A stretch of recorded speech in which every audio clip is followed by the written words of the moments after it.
આજની ધર્મકથા. પ્રણામ. પરદુઃખભંજન વિક્રમાદિત્ય એમના જીવનની એક એક વાતો આપણને સતત પ્રેરણા કરે કે આ જીવન પરોપકાર માટે મળ્યું છે. પણ પરોપકાર એ વિવેક વગરનો ન હોય. આપણે ત્યાં શાસ્ત્રોમાં બહુ સરસ કેટલીક વાતો આવી છે કે કોઈ એક વ્યક્તિ છે, એ વ્યક્તિને કેટલીક હિંસાઓ કરવી છે, પણ એની માટે એની પાસે સાધનો નથી અને સાધનો માટે પૈસા જોઈએ. હવે એ વ્યક્તિ કોઈક સજ્જન પાસે પૈસા માંગવા જાય, બહુ કરગરે કે મારી પાસે પૈસા નથી ને એના કારણે મારો પરિવાર ટળવળે છે, અને જો પૈસા મળે તો હું માંગવાનું કામ કે યાચનાઓનું કામ નથી કરવાનું, હું ઉદ્યમ કરીશ. અને આ સાંભળી અને સજ્જન વ્યક્તિ જે છે એવું વિચારે કે ચાલો આ તો એક સુકૃત છે કે કોઈ એક ઘરને આપણે ઉદ્યમ આપીએ છીએ. એમ કરી અને એ વ્યક્તિ પેલાને પૈસા આપે, એને જે જોઈએ છે તે. એ પૈસાથી પેલો હિંસાના સાધનો ખરીદે અને એ હિંસાનું જે કાર્ય છે એનું કાર્ય શરૂ કરે. હવે આખી ઘટનાને આપણે મૂલવણી થાય. એક પક્ષ એવો નીકળે કે જે એમ કે ભાઈ સુકૃત કરનારાનો આશય તો સરસ જ હતો ને, એને ક્યાં હિંસા કરાવી હતી. એને તો મગજમાં એમ જ હતું કે ભાઈ ચલો એક સારા કામ માટે કે કોઈ પણ કામ માટે આ વ્યક્તિને આપવાનું છે, મારી આગળ ઈશ્વરે મને આપ્યું છે, મારી આગળ ઘણું છે, અને આવી રીતે હું કોઈકને મદદગાર થઈ શકતો હોય એના પરિવારને, તો ખોટું શું છે. એટલે ત્યાં એની લિમિટ જ છે કે એને તો ભાઈ આપી દેવાનું, પછી એને બહુ વિચારવાનું નહીં કે હવે એને પૂછે કે ભાઈ તું ક્યાં જવાનો ને શું કરવાનો ને આ પૈસા ક્યાં વપરાશે. એવું કેમ કરે? આપણે કંઈ પૈસા આપીને એને ખરીદી થોડી લઈએ છીએ. આપણે આપણું સુકૃત કરવાનું ને છૂટા થઈ જવાનું. એક પક્ષ એક માન્યતા આવે. બીજી માન્યતા એ આવે કે આપણે ઘણા પાપ કર્યા ને ત્યારે આપણે પૈસા કમાયા છીએ. આ પૈસાઓ એમને એમ નથી આવ્યા. એની માટે કેટલી અનીતિ અથવા કેટલા જૂઠાણા અથવા કેટલો હિંસાચાર કર્યો છે. અને એ બધું કદાચ નથી કર્યું તો પણ સૌથી મહત્ત્વનું એ છે કે મનુષ્ય ભવની શ્રેષ્ઠતમ પળો, ક્ષણો એ આપણે આ પૈસા કમાવા માટે આપણે ચૂકવી છે. એટલે એનો મતલબ કે આ પૈસા બહુ પુરુષાર્થથી આવ્યા છે, કંઈક ભોગ આપીને વળતર ચૂકવીને આવ્યા છે. હવે સજ્જન માણસ અને બુદ્ધિવાન માણસ એ છે કે જે શ્રેષ્ઠ વસ્તુઓને એમનેમ ન જવા દે, એની એક એક પાઈ એ જ્યાં જ્યાં ચૂકવે ત્યાં ત્યાં પેલા એનું વળતર કેટલું મળે છે, એ બરોબર જગ્યાએ જાય છે કે નહીં એ વિચારીને પછી કરે. બંને માન્યતાઓ છે. આપણા બધામાં બંને માન્યતાઓ ક્યારેક ને ક્યારેક પ્રિવેલ કરતી હોય છે. પણ મુદ્દો આ છે કે પેલી માન્યતા ઘણી બરાબર લાગતી હોવા છતાં એમાં વિવેકનો અભાવ છે. આના સમર્થનની અંદરમાં બીજું એક દ્રષ્ટાંત પુસ્તકમાં આવે છે કે વર્તમાન સ્વામી ભગવાન સ્વયં જ્યારે સાધના અવસ્થામાં હતા એવા સમયે જ્યારે પેલો ગોવાળિયો આવીને પૂછે છે કે મારા ઢોર ક્યાં ગયો, મારા બળદ વગેરે, અને ત્યારે ભગવાન એને કોઈ જવાબ નથી આપતા, કારણ કે ભગવાન આમે સાધનામાં હતા. આ જ એક્ઝામ્પલને કેરી ફોરવર્ડ કરી અને એ જ લેગસીમાં આગળ વધતા બીજું એક દ્રષ્ટાંત આવે છે કે એક મહામુનિ સાધના કરી રહ્યા હતા અને કેટલાક લોકો જે ઢોર મારવાવાળા હતા એમણે પૂછ્યું, શિકાર કરવાવાળા માણસો, એમણે પૂછ્યું કે ભાઈ આ તમે હરણને કઈ બાજુ જતા જોયું? અને ત્યારે એવું કહે છે કે મેં આ ડાબી બાજુ જતા જોયું. હકીકતમાં હરણ ગયું હતું જમણી બાજુ. અને ત્યાં પ્રશ્ન મુકાયો કે આવું કેમ કર્યું, જુઠ્ઠું કેમ બોલ્યા? તો અમારે કહીને છૂટા થઈ જવાનું હતું. એણે તમને પ્રશ્ન પૂછ્યો કે હરણ ક્યાં છે, તમારે એમ કેવું હતું કે હરણ જમણી બાજુએ છે. આમાં તમારે તમારું મગજ ચલાવવાનું જરૂર શું હતી? અને ત્યાં સરસ મજાનો જૈન શાસનનો સ્યાદવાદ એ સરસ મજાનો અહીંયા એનો ઉત્તર આપે છે કે કોઈ પણ ધર્મ, કોઈ પણ ક્રિયા એ વિવેક શૂન્ય એ આપણે ત્યાં માન્ય નથી. સામાને જવાબ આપતા પહેલાં સામાના પ્રશ્ન પૂછવાનો આશય શું છે તે જાણવો ખૂબ જરૂરી છે. કારણ કે નહીં તો સીધો પ્રશ્નનો જ જવાબ આપી દેવાય તો પછી તે હરણનું મૃત્યુ નિશ્ચિત થઈ જાય. એટલે આ વિવેક જે છે એ પરોપકાર કરતાં પહેલાં હોય એ બહુ જ આવશ્યક છે. આપણે સુકૃત કરીને છૂટી નથી જતા, કારણ કે સુકૃત એ સુકૃત નથી જો એના પરિણામે દુષ્કૃત થતું હોય તો. આત્યંતિક પરિણામ નામનો એક શબ્દ આપણે ત્યાં છે, બહુ જ મધુરો શબ્દ અને બહુ લૌકિક ધર્મથી અલગ એવો એક લોકોત્તર શબ્દ છે. કોઈ પણ લૌકિક ધર્મમાં આ શબ્દ જોવા નથી મળતો. આત્યંતિક પરિણામ એટલે એનું એન્ડ પોઈન્ટ. હું જે પણ કરું છું એનો એન્ડ પોઈન્ટ શું છે, એના પરથી નક્કી થાય કે મારે આ કરવું કે નહીં. હું અત્યારે નાઈને હિંસા કરું છું, વાત સાચી છે કે જો અપકાઈના જીવોની હિંસા છે, પણ એનું આત્યંતિક પરિણામ શું છે? તો કે આત્યંતિક પરિણામ એ છે કે હું નાઈને પૂજા કરવા જઈશ અને પૂજા કરતી વખતે જે પૂજનીય તત્વ છે એમનો સ્પર્શ કરીશ, એટલે મારા જીવનની અંદરમાં એનો પૂર્ણપણે એનો એક બહુમાન અહોભાવ પ્રગટશે અને મારા જીવનમાં શુભતા એ નિશ્ચિતપણે આવશે. તો આત્યંતિક પરિણામ શું છે? તો એ આત્યંતિક પરિણામ જો શુભ હોય તો અત્યારે થતી આ દેખીતી દ્રવ્ય હિંસા એ સ્વરૂપ હિંસાના પાલામાં જાય, કે જેમાં બહારના રૂપથી નહીં સ્વરૂપથી નક્કી થાય કે આ હિંસા છે કે નથી. આવા કંઈક વિવેકો આપણા જીવનમાં આવે, એની માટે જ્ઞાન તરફ વળવું બહુ જરૂરી છે. પુસ્તકોનું વાંચન કરવું બહુ આવશ્યક છે. અને આવા બધા જ વિવેક એ ઓલરેડી વિક્રમાદિત્યના ચરિત્રમાં, એમના જીવન ચરિત્રની અંદરમાં આપણને ઠેર ઠેર વંચાય. ગઈકાલ પરમ દિવસથી 2 દિવસમાં ઘણા બધા લોકોના પ્રશ્નો આવ્યા છે કે આ ચરિત્રોના પુસ્તકો ક્યાં મળે. બહુ આનંદ છે કે આપણને આવા પુસ્તકો વાંચવાનું મન ઊભું થયું છે, કારણ કે ખરો આશય જ આ છે ધર્મકથાઓનો કે આપણે વાંચન તરફ આગળ વધીએ. એટલે ક્યાંક વિક્રમાદિત્યના ચરિત્ર એ ગુજરાતી અનુવાદ ઘણી બધી જગ્યાએ થયેલા છે. સિંહાસન 32 નામના પુસ્તકો પણ આપણે ત્યાં વિદ્યમાન હોય છે. ક્યાં મળે એ આપણે લોકલી જ્યાં છીએ ત્યાં ગૂગલ કરીને કે કોઈકને પૂછીને આપણે લાઇબ્રેરી દ્વારા આપણે એ શોધી શકાય, પણ વાંચવા જોઈએ. મૂળ મુદ્દો આ છે. આપણે સિંહાસન 32ની જે કેટલીક વાર્તાઓને શોર્ટમાં જોઈ રહ્યા છે એ વાર્તાઓ તરફ હવે આગળ વધીએ. ગઈકાલ સુધી આપણે જોયું કે 14 દિવસ સુધી રાજા ભોજ એ રોજ જાય છે અને રોજ એને એક એક પૂતળીઓ વિક્રમાદિત્યના જીવનની એક એક ઘટનાઓ કહે છે. અને ઘટનાને સાંભળતા ભોજ રાજાને પોતાને એવું લાગે છે કે ઓહો, હું તો કોઈ કાળે લાયક નથી, 3 કાળમાં મારીને એમની કોઈ સરખામણી ન થઈ શકે એવું જીવન છે, તો પછી એમના સિંહાસન ઉપર બેસવું એ મને કઈ રીતે શોભે. એમ વિચારી એ જે સમયે પ્રેરણા થતી હોય છે એ સમયે એને એ રિયલાઇઝ થાય છે, પણ જેવા ઘરે જાય છે એટલે પછી તરત જ રાજમહેલમાં રાત્રિના સમયે ફરીથી એને થાય છે કે નહીં, હું રાજા છું, મને બેસવાનો અધિકાર છે, હું જઈશ. અને આ આખું ચક્કર જે છે એ 32 દિવસ સુધી ચાલ્યું. એમાંના 14 દિવસ સુધી આપણે ગઈકાલ સુધી પહોંચ્યા હતા. હવે 15મો દિવસ થયો. 15મા દિવસે ભોગનિધિ નામની જે પૂતળી છે એ ભોગનિધિ પૂતળીની એ જે અધિષ્ઠાયિકા છે એ રાજા ભોજને અટકાવે છે કે ભાઈ તું ઊભો રહે, તમારે આ સિંહાસનની પાસે પણ આવવું એ યોગ્ય નથી ગણાતું, કારણ કે તમારા સંસર્ગના દોષથી આ સિંહાસન મલિન થઈ જશે. અને રાજા ભોજને ક્રોધ આવે છે. આટલી હદ સુધી કોઈ ઉતારી પાડે કેવી રીતે ચાલે? રાજા ભોજનું પોતાનું એક સ્વયં ચરિત્ર છે, પોતે એક વિશિષ્ટ વ્યક્તિત્વ તરીકે જીવ્યા છે અત્યાર સુધીમાં, અને અત્યારે પોતે આ ધારાનગરી એ એક બહુ જ સમૃદ્ધ અને સંપન્ન નગરી તરીકે ઓળખાતી હતી. એ સમયે એમના જે રાજા છે ભોજ, જેની સમૃદ્ધિના વખાણ ઇતિહાસકારોએ કર્યા છે, હવે એવો સમૃદ્ધ, એવો ન્યાય સંપન્ન, એવો લોકપ્રિય રાજા, એને અચાનકથી કોઈ ના પાડે ત્યાં સુધી બરાબર છે, ચલો એકવાર, પણ એમ કહી દે કે તારે નજીક પણ ના આવવું, તારા નજીક આવવાથી આ સિંહાસન અભડાઈ જશે, એ કેટલું મોટું અપમાન લાગે. એટલે તરત એ ક્રોધ આવેશમાં આવીને એને કહે છે કે તમે તમારા વાક્યને યથાર્થ કરો. આટલી હદ સુધી આટલું મોટું અંતર તમે દાખવો છો, તો પેલા એ અંતર મને સાબિત કરો કે વિક્રમાદિત્ય એવા કેવા જોરદાર હતા કે મારા નજીક આવવાથી અભડાઈ જાય. અને ત્યારે પેલી પૂતળી જે છે એ એમને કહે છે કે તમને ખબર છે, વિક્રમાદિત્યના એક મિત્ર હતા સુમિત્ર. એ સુમિત્ર જે છે એને એક દિવ્ય કન્યા, દૈવી કન્યા, એની સાથે પ્રેમ થયો.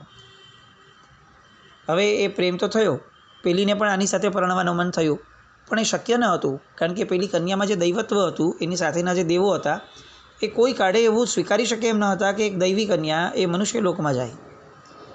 અને એટલે બંને વચ્ચે બહુ ગજગરાહ થયો. જે સુમિત્ર છે એણે પોતાના મિત્ર વિક્રમાદિત્યને જણાવ્યું કે મિત્ર, આ રીતે મને તો આને પરણવાની તીવ્ર ઈચ્છા છે, જો નહીં પરણાય તો હું તો મારું જીવન ટૂંકાવી દઈશ. અને ફક્ત પોતાના એક મિત્રની ઈચ્છા ખાતર આ વિક્રમાદિત્યએ જે છે એ દેવો સામે જંગ માંડ્યો. દેવો સાથે સૌથી પહેલાં વાતચીતો કરી, પડકાર ફેંક્યો. એ પછીથી જે દેવોએ કહ્યું એ પ્રમાણે કે ભાઈ જો તમે આ કરો તો ચોક્કસ અમે અમારી દીકરીનો હાથ તમને આપીએ, એ પ્રમાણે કરવાની એને તૈયારી દેખાવી. તને ખબર છે રાજા ભોજ એ શું હતું? દેવોએ એમ કહ્યું હતું કે ઉકળતા તેલની કઢાઈની અંદરમાં જો તું તારો દેહને હોમી દે, તું 32 લક્ષણો છે, એટલે જો તું તારો પોતાનો દેહ ઉકળતા તેલની કઢાઈમાં હોમી દે તો હું આ દૈવી કન્યા જે છે એ સુમિત્રને આપું. પેલા દેવે એમ જ વિચારીને કહ્યું હશે કે કોણ પોતાના મિત્ર માટે પોતાનો દેહ ઉકળતા તેલમાં હોમી દે. અને તને ખબર છે આ પરગજુ વ્યક્તિ, પરદુઃખ ભંજન વ્યક્તિએ એક ક્ષણનો પણ વિચાર કર્યા વિના પોતાના દેહને ઉકળતા તેલની કઢાઈમાં હોમી દીધો હતો. એ દૈવત્વ હતું કે જે દૈવત્વએ આટલી પરાકાષ્ઠાની પરોપકારની ધારા જોઈ અને વિક્રમાદિત્યને ફરી સજીવન કરી દીધો હતો અને પ્રસન્ન થયા હતા કે આવો મિત્ર જેની પાસે હોય એવી જગ્યાઓએ અમારી કન્યા જાય એ તો અમારું સૌભાગ્ય છે. અને પોતાના એક મિત્ર માટે આટલો બધો પરોપકાર કરવામાં પણ એને પાછી પાની કરી ન હતી. બોલ, તું તારા જીવનમાં આવું વિચારવા પણ સક્ષમ છે? અને ત્યારે ભોજ અંદરથી વિચારે છે કે આ તો પરાકાષ્ઠાનો પરાર્થકરણ છે. પોતાના દેહને ઉકળતા તેલની કઢાઈમાં હોમી દેવું, એ મરતા પહેલાંની જે વેદના છે, એનો ભય જે છે ઉકળવાનો તેલમાં, એ ભયને પરોપકાર કરતાં નગણ્ય કરવો, એ દર્શાવે છે કે એમના મનની અંદરમાં પરોપકાર જે રીતે વણાયો છે એ કદાચ કોઈ રૂપકને એટલે કે કોઈ ઉપમા આપવાને તુલ્ય પણ નથી આ જગતમાં. ભોજ રાજા દૂરથી વંદન કરે છે અને એ દિવસે ફરી પાછો વયો જાય છે. 16મો દિવસ થાય છે. ફરીથી ભોજ રાજાને મન થાય છે કે એમ નહીં, હું જાઉં તો ખરો, કદાચ કોક પુતળી મને યોગ્ય ગણી લે અને મને બેસવા આપે તો આવા ભવ્ય અને દૈવી સિંહાસન પર બેસવાની તક મને મળે. ઇતિહાસની અંદરમાં ભોજ રાજાનું નામ એ સુવર્ણાક્ષરે લખાઈ જાય કે ભોજ રાજા પાસે આવું 32 પુતળીઓ, યાંત્રિક પુતળીઓ અને અધિષ્ઠાયકોથી અધિષ્ઠિત એવું એક સિંહાસન ભોજ રાજા પાસે હતું. એટલે લાલચ તો વધે. 16મો દિવસ આવ્યો, ફરીથી ગયા. હવે પ્રભાવતી નામની એક પુતળી છે કે જે એમને રોકે છે અને કહે છે કે તમારે આ સિંહાસન પર બેસવું ઠીક નથી, કારણ કે રાજા વિક્રમની જે દાનશૂરતા છે ને એ દાનશૂરતા તમે સમજી પણ નહીં શકો, એટલી જબરદસ્ત હતી. એક દરિદ્રી પંડિત જે છે એમણે એમના જીવનમાં એકવાર રાજ્યસભામાં રાજાની સ્તુતિ સંભળાવી. પંડિતને એવું લાગ્યું કે રાજાની સ્તુતિ ગાઈશ, રાજા લલચાશે, એને ગલગલિયા થશે, એટલે રાજા મને કંઈક મારું જે ઈષ્ટ છે એવું આપી દેશે. પણ આ તો વિક્રમાદિત્ય હતા. બધી જ શ્રેષ્ઠતમ સ્તુતિઓ પોતાની ગાવાઈ ગઈ. એ પછીથી વિક્રમાદિત્યએ કહ્યું કે પંડિતજી એ તો બધું ઠીક છે આ બધી વાતો, પણ વૈરાગ્ય રસ પોષક કંઈક હોય તો કહો, તો કંઈક મજા આવે. ગુણી માણસ એ છે કે જેને પોતાના વખાણ ગમે એવું નહીં, જેને કંઈક તત્વ મળતું હોય એમાં વધારે મજા આવે. આજના સમૃદ્ધ વ્યક્તિઓએ આ વસ્તુને ખાસ સમજવા જેવી છે. આપણી આજુબાજુ તત્વ આપે એવા વ્યક્તિઓ છે કે આપણા અવગુણોને ઇગ્નોર કરી અને ફક્ત આપણી નાની નાની વસ્તુઓને મોટા કરીને આપણી અંદરમાં આપણને ફૂલતા ફાલતા રાખવા, જે ખાલી ગલગલિયા કરાવવા માટે જ સારી વસ્તુ બોલતા એવા વ્યક્તિઓ આપણી પાસે છે, એ આપણે જોતા રહેવું છે. વિક્રમાદિત્ય એવા ન હતા. એટલે વિક્રમાદિત્યએ તરત કહ્યું કે એવું નહીં, વૈરાગ્ય પોષક કંઈ કહ્યો.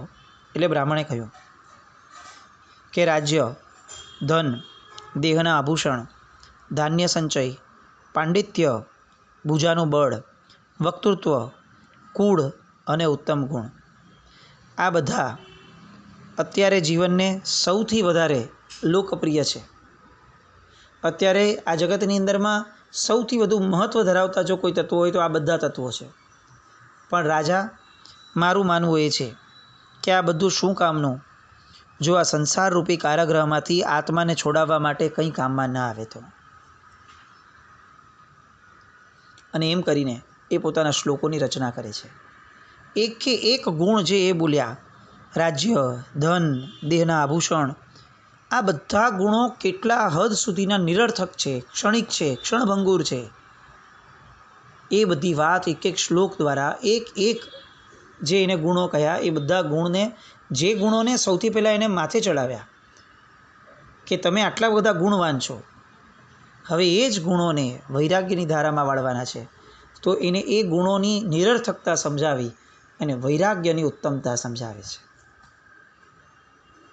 અને એ પંડિતની એક એક વાત જે વૈરાગ્ય પ્રેરિત હતી એના દ્વારા વિક્રમ રાજા એટલો બધો પ્રસન્ન થયો કે એ 500 ગામ અને 16 કરોડ સુવર્ણ મુદ્રાઓ એને દાનમાં આપે છે. 500 ગામ અને 16 કરોડ સુવર્ણ મુદ્રાઓ કોને? ફક્ત એક પંડિતે કે જેને વૈરાગ્યને પોષ્યો પોતાના. અને પેલી પૂતળી કહે છે, બોલ રાજા ભોજ, તારા જીવનમાં વૈરાગ્યની કિંમત કેટલી? વિક્રમાદિત્યને ફક્ત એકવાર વૈરાગ્ય પમાડવામાં સહાયક બન્યો ને એની કિંમત 16 કરોડ સુવર્ણ મુદ્રા અને 500 ગામ. કારણ કે એને ખબર હતી કે આ દુનિયાવી એક પણ તત્વો ભૌતિકતાના એ ક્યારેય પણ મને મોક્ષમાં કામમાં નહીં આવે, મારા ભવાંતરમાં કામમાં નહીં આવે. મને જો કામમાં આવશે તો મારો વૈરાગ્ય કામમાં આવશે. અને એવો વૈરાગ્ય જેના કારણે પુષ્ટ થયો તેવા વ્યક્તિને 16 કરોડ સુવર્ણ મુદ્રા આપવાની દાનશૂરતા એ આ વિક્રમાદિત્યમાં હતી. બોલ, તારામાં આ દાનશૂરતાનો અંશ છે તો તું આવ અને બેસ. રાજા ભોજ ભોટો પડી જાય છે, પાછો વયો જાય છે. ફરીથી એ જ ક્રમ ચાલે છે. 17મો દિવસ ઉગે છે અને ફરીથી રાજા આવે છે. પણ આ વખતે પ્રભાવતી નામની જે પૂતળી છે એ જ પૂતળી ફરીથી એને એમ કહે છે કે છાનો માનો સિંહાસન પર બેસવાની જરા પણ હિંમત નહીં કરતો, તું ચોરની પેઠે આવ્યો હોય ને એવું ભાસે છે. અને પછી એક રસપ્રદ વાર્તા કહે છે. એક ધૂર્ત વણિક જે દેવોને પણ ઠગે છે, અને એ ધૂર્ત વણિક જે છે એની વાર્તા કહ્યા પછીથી એ હવે રાજા વિક્રમની વાત કરે છે કે રાજા વિક્રમે એક ભાટને અદ્ભુત દાન આપ્યું હતું. આ ભાટ પૃથ્વી માત્રનું ઋણ છેદનાર, દરિદ્રનો તાપ ઓલવનાર, પોતાના જીવનને પણ આપી દેનાર, શત્રુને પણ સમૃદ્ધિ આપનાર વિક્રમાદિત્ય એમ કરી અને રાજાની સ્તુતિ ગાય છે. હવે આ જ સ્તુતિઓ ગાયા પછી જ્યારે એને ઉત્તમ દાન આપે છે એટલે એ એના ગુણગાન ગાતો ગાતો અલગ અલગ નગરીઓમાં ફરે છે એ ભાટ ચારણ જે છે તે. અને એકવાર એ રાજા ચંદ્રશેખર જે છે એની પાસે એ આ ગાન કરે છે. અને ચંદ્રશેખર રાજા જે છે એ પોતાની દેવીને, આરાધ્ય દેવી છે એને આરાધે છે અટ્ટમ વગેરે તપ કરીને. અને એને કહે છે કે મને રાજા વિક્રમ જેવા થવાનું વરદાન આપો. દેવી ના પાડે છે કે રાજા વિક્રમ જેવું આ જગતની અંદરમાં કોઈ થયું નથી ને થશે નહીં. પણ ઓલો કહે છે કે મેં તો તમને આરાધ્યા છે, એ નિષ્ફળ કેવી રીતે જાય? એટલે છેવટે દેવી કહે છે કે હું એક શરતે તને આપું, જો તારે રાજા વિક્રમ જેવા થવું છે તો તારે રોજ અગ્નિની અંદરમાં બળવું પડશે. આ આખી વાત જે છે એ રાજા વિક્રમને સાંભળવામાં આવી અને એણે અઠ્ઠમ કર્યો. અને પહેલાં જે દેવી છે, પહેલાંના આરાધ્ય દેવી, એને સાક્ષાત્કાર કર્યો. અને પેલી દેવીને પોતે અઠ્ઠમ કરી અને વિનંતી કરે છે કે તમે આ જે રાજા ચંદ્રશેખર છે એને આ રોજ બળવાવાળું જે તમે વાત કરી છે ને એમાંથી એને મુક્ત કરો. એને ગુણ સંપન્ન થવું છે, એને થવા દો. એને એના પ્રમાણેના ગુણ સંપન્નતાના આશીર્વાદ આપો. પણ આ અગ્નિમાં બળતું હોય કોઈ મારા નિમિત્તે, મારા નામ પર, એ મને કઈ રીતે ચાલે? અને એની માટે પોતે એ આરાધનામાં સહાયક થઈ શકે પોતાને ઓલા રાજાને, એની માટે એ પોતે તપ કરે છે. બોલ રાજા ભોજ, તારામાં આ ગુણ છે? ઈર્ષ્યા પામી અને એક વ્યક્તિ વિક્રમાદિત્ય જેવો બનવા પ્રયત્ન કરે છે અને આ બાજુ વિક્રમાદિત્ય પોતે પેલાને નુકસાન ન જાય એટલા માટે પોતે ઓલાની માટે તપ કરે છે. આ ઉદારતાને તું સમજી પણ શકે છે? અને એટલે તને હું આ કહું છું કે જો તું આની પર બેસે ને તો તું ચોર ગણાઈશ. કારણ કે આવા સિંહાસન ઉપર કે જે સિંહાસન પર આવો વ્યક્તિ બેઠો છે એ સિંહાસનને સ્પર્શવાની પણ કોઈની યોગ્યતા ન હોઈ શકે. રાજા ભોજ રોજ આશ્ચર્ય પામતો જાય છે કે એક વ્યક્તિ એક ભવની અંદરમાં આવા કેટલા પ્રસંગો જીવી ગયો, કેટલી હદ સુધીની એ વ્યક્તિની પોતાના જીવનની ઉદારતા, પોતાના જીવનની સાહસિકતા હશે. 18મો દિવસ થાય છે. ચંદ્રમુખી નામની પૂતળી આવે છે અને રાજા ભોજને સિંહાસન પર બેસવાની ના પાડે છે અને કહે છે કે હે માલવ ભોપાળ, તારે તો આ સિંહાસનને અડકવું પણ નહીં. કેમ આવું? તો એને ફરીથી કહે છે કે જો, એકવાર રાજા વિક્રમ એક પર અદ્ભુત સરોવરની અંદરમાં ગયા હતા. એ સરોવરમાં ગયા, સૂર્યના સ્તંભ ઉપર ચડ્યા અને એના કારણે સૂર્ય જે છે એ પ્રસન્ન થયા એમની ઉપર, સૂર્યદેવ. અને એ સૂર્યદેવ પ્રસન્ન થયા એટલે એમણે 2 ઉત્તમ કુંડળ, હવે આ કુંડળ એવા એને આપ્યા કે જેમાંથી રોજ 2 ભાર સોનું કુંડળમાંથી બહાર આવે. રોજ જિંદગીના છેલ્લા શ્વાસ સુધી એ લે તો પણ એને વાંધો નથી. આ દૈવી કુંડળો કે જે કુંડળો રોજ 2 ભાર એટલે બહુ મોટું વજન છે. અત્યારે તો આપણે જે ટનમાં ગણીએ એ રીતનું આવે. રોજના 2 ભાર જેટલું સોનું એ આ કુંડળમાંથી બહાર નીકળશે. એવી પ્રસન્નતા પોતે સૂર્ય પામ્યા અને એણે વિક્રમ રાજાને આપ્યું. અને આ વિક્રમ રાજાની ઉદારતા કેવી હતી કે એક યાચક એને મળવા માટે, એની પાસે માંગવા માટે આવ્યો. એણે યાચકને સામાન્ય રીતે જો સુવર્ણ આપવાનું તો એ આપ્યું, પણ યાચકે કીધું કે મારી જરૂરિયાત ઘણી વધારે છે અને મને પેલા કુંડળો આપો. અને બીજી જ ક્ષણે આ 2 કુંડળો જે પોતાની સાધનાથી પોતાને પ્રસન્ન થઈને મળ્યા હતા એ બીજી કાચી ક્ષણે રાજા વિક્રમ એને આપી દે છે. એને વિકલ્પ પણ નથી થતો. આ ઉદારતા છે. જો તારામાં આવી ઉદારતા હોય, જો તું આવો રાજા વિક્રમાદિત્યનો એક નાનકડો પગની કણિયા જેટલો પણ અંશ તારામાં હોય, તો તું બેસજે આ સિંહાસન ઉપર. અને ભોજ રાજા ફરીથી શરમાઈ જાય છે. આવા કુંડળો કોઈને માંગતા આપી દેવા, આવી ઉદારતા, કોઈ વ્યક્તિ પોતાનું તો કંઈ વિચારતો જ નથી, આવું જબરદસ્ત ઉદારતાપણું, પરદુઃખ ભંજનપણું એ મારામાં ક્યાં શક્ય છે? અને આવું વિચારીએ પાછો ફરે છે. હજી આગળ આ વાર્તાઓ વિક્રમાદિત્યના કયા કયા પ્રસંગોને કયા કયા ગુણો તરફ આપણને લઈ જાય એ બધી વાતને ફરીથી આવતીકાલે સાંભળીએ. જીના આજ્ઞાવૃત કંઈ પણ બોલાય તમે છામી દુકડમ જૈનમ જયતી શાસન.